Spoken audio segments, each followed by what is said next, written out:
Yes. So women should not wear a wire in their bra, as far as you're concerned? As far as I'm concerned, I would not have wire in bras. I certainly would not if I were a lady. I certainly wouldn't carry a cell phone in a bag over my shoulder.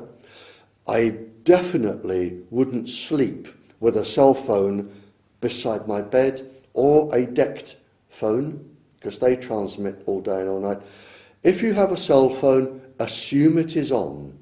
If I had a cell phone, I would carry it in a metal box, or put it in a metal box and only use it when I needed to. Assume it's transmitting, but if I were a lady, I wouldn't sleep with one beside me, I certainly wouldn't carry one, and if I were pregnant, I would treat cell phones like cigarettes. I wouldn't let anybody near me with a cell phone if I were pregnant. You raise an interesting point there. Are you saying if you stand close to someone making a phone call, you're being subjected to passive radiation, somewhat similar to passive smoking? Absolutely. They can have a range of 2 kilometres. And this is what people don't realise. You could have a pregnant lady on the bus or on a train or sitting next to you, and you can pull out your cell phone and make a 20-minute call, and from an arc, that part of the radiation is going through the fetus. And people, it's like passive smoking. People don't realise it. You're absolutely correct. And if you've got a person either side of you, and this is why people are not being educated and why we are having this problem. And we're not just talking the fetus in a human, the fetus in an animal, a cat, a dog, a rabbit, a bird, all the fetus will be affected. So if you have a decked phone or a mobile phone in your house and an animal or a lady is pregnant, they are going to have continuous irradiation in the fetus. So what you really shouldn't use a phone or a Wi-Fi. It horrifies me. I mean, supposing you have a student. I mean, I teach advanced level students who are 16, 17, 18. Now, some of those young ladies are married or engaged, and some of them are pregnant. Or the teacher, who may be a lady, may be pregnant, and will be irradiating herself all day. You may have a pregnant lady in an office block where everybody uses, these days, they don't have landlines, they have these walkie-talkie things. Yes. And the worst thing, and I'm not going to name drop because it will be embarrassing, but coming on to this, the worst thing that I have been involved in with ladies and pop stars, and I have been involved with a few, if not more than a few, pop stars. Watch lady pop stars. They don't carry microphones. They will have a transmitter, and they put the transmitter in the cleavage, and then they go on stage. And how many lady pop stars are we now seeing with breast cancer? Yeah. Other stars, they put transmitters, usually they conceal the transmitters and they're on stage, and they're very powerful transmitters, these. And how many pop stars or actors, actresses, theatre people are we now seeing with tumours? I have been called in to give scientific documentary evidence with quite a few theatrical stage pop stars with tumours. And when I explain the proof from microwave radiation, and I say, where do you keep your transmitter? And how powerful is it? Show me what the power is.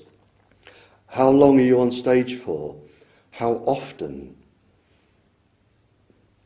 how often are you on your mobile, which is about 20 hours a day.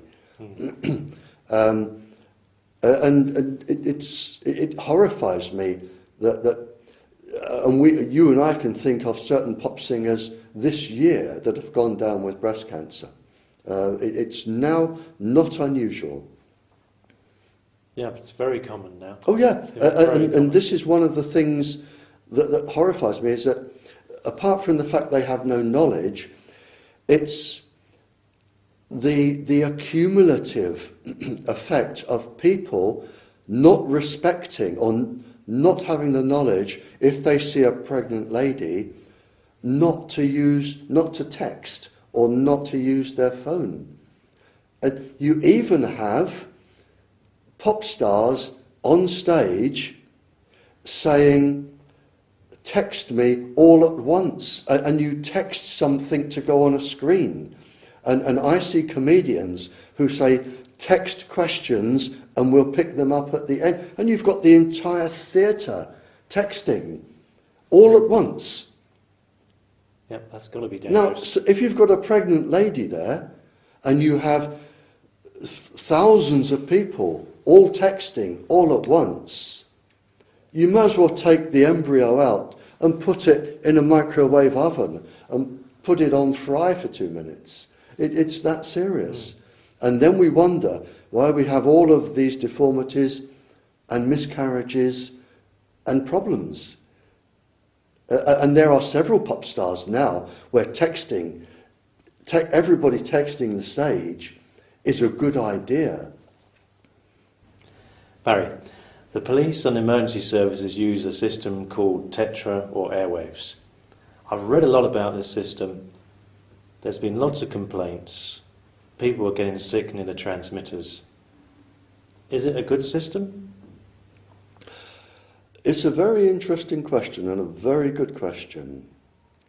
I was initially called in and commissioned by the Police Federation to write the first report, the first safety report on the Tetra communication system, which is now on the internet. I condemned the system as far too dangerous for 2 reasons. One, that they tend to carry the system here, and it is transmitting through the brain and through the neck. And some of the police do 14-hour shifts. And secondly, the pulse frequency of Tetra, which is around 16 pulses a second, is too close to the brain's natural frequency, which is just over 17 pulses a second. The natural frequency, the beta frequency of the brain, is responsible for making decisions in emergency situations. And if you mess up that, you cannot make decisions. And the very job of the police, the ambulance and the fire brigade is to make emergency decisions in emergency situations. And you are affecting that one part of the brain that they need. The other danger of that particular pulse frequency is that it is what's known as the cyclotronic resonance frequency of the calcium in the body. Now, what that means is that as the Tetra is going through, the calcium is being knocked from the surface of cells, and the calcium keep the cell stable. The calcium is replaced by potassium, which only has a single bond as opposed to the calcium's double bond. And the potassium will cause the cell to leak. And I think we now have something like 18 experiments showing this. So you now have what's known as calcium efflux, or a calcium leakage in officers wearing Tetra. I said it is far too dangerous, A, because of the pulse frequency, B, because of the microwaves going through the neck and the brain, and it should not be allowed. The chairman of the Police Federation and the staff who commissioned me to write a report, the chairman retired. He was replaced by a lady who sacked me, said I didn't exist, said I wasn't commissioned to write the report, called a conference that I was allowed to attend but not allowed to speak. She called a conference and her opening words were, "Nothing is going to stop Tetra." The government doctor stood up at the same meeting and said to the police union, "If you don't like it, resign. That is your choice." And that is in fact an illegal thing to say. This is illegal. But that was it. They published papers to say I didn't exist and that I'm mad and I'm wrong and everything else you can read about me. And recently, only this year, another union that represents mostly the ambulance and the fire brigade, but some police officers, usually special branch, they commissioned me to write an updated report.